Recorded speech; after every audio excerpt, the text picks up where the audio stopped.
Trump accused of betraying Kurds and giving ISIS new life after green-lighting Turkey invasion of northern Syria. Here's a summary of the article. The stern words from experts and former military officials follow an announcement from the U.S. on Monday that it would green-light a Turkish offensive into northern Syria, effectively abandoning Syrian Kurds, key longtime allies of the U.S. in fighting ISIS in the region, to face Turkey's military on their own.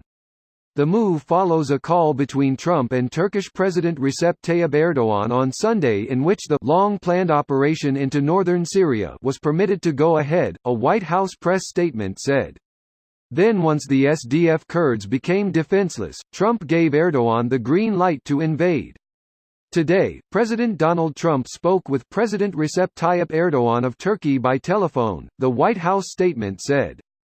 Trump himself had previously tweeted he would devastate Turkey if they hit the Kurds. In addition to abandoning allies, Trump is opening way for Turkish power grab in Syria that is a guarantee of future bloodshed and instability. The Syria mission was a rare success for U.S. military power in the Mideast, now being squandered to appease Erdogan's ambitions. Turkey said it will use the lands to house refugees and create the conditions necessary for the return of Syrian refugees to their native country, but critics suggested the move was about extending Turkey's border, and made the revival of ISIS more likely, as well as increasing the probability of an allegiance between the SDF and Syrian President Bashar al-Assad. Turkey has neither the intent, desire, nor capacity to manage 60,000 detainees in al-Hol camp, which state and DODIGs warn is the nucleus for a resurgent ISIS. Believing otherwise is a reckless gamble with our national security. This post received a score of 12,859, with an upvote ratio of 93%. Here are the top comments in response to this article. Greater than basically the U.S. persuaded the SDF Kurds to dismantle defensive positions that deterred Turkey, promising security guarantees in exchange. Then once the SDF Kurds became defenseless, Trump gave Erdogan the green light to invade. Hard to imagine a more sinister sequence of events. Yaroslav Trofimov, chief foreign affairs correspondent of The Wall Street Journal. FUCKK. This is just beyond horrible. All we Americans do is bitch about how fucked up the Middle East is. We got people with their racism towards them in general, and America, we're superior and the fucking ONE strongest ally we have in the ME. In our fight against ISIS, we fucking betray them. All those gung-ho right-wingers all flying flags about defeating ISIS? Don't you think betraying our number one fighters against them is a giant dick move?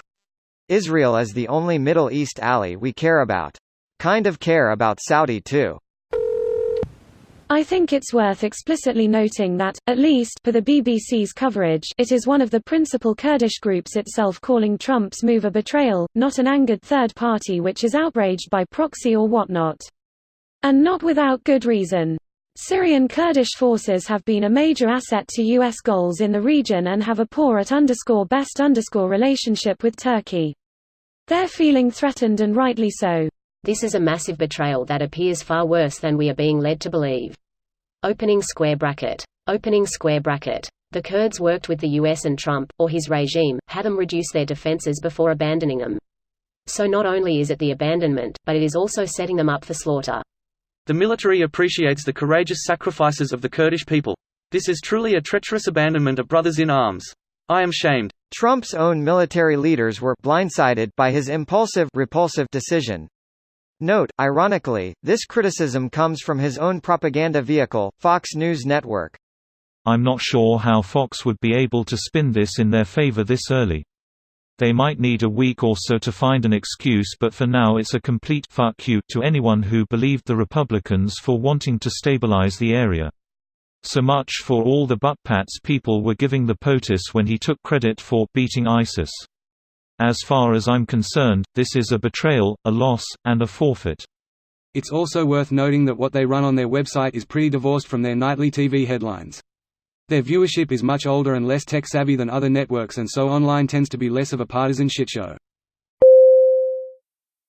This video was automatically created by Reddit to speech. The article and comments in this video were selected from Reddit according to their upvotes, and any paraphrasing was performed by smmry.com, without any human intervention.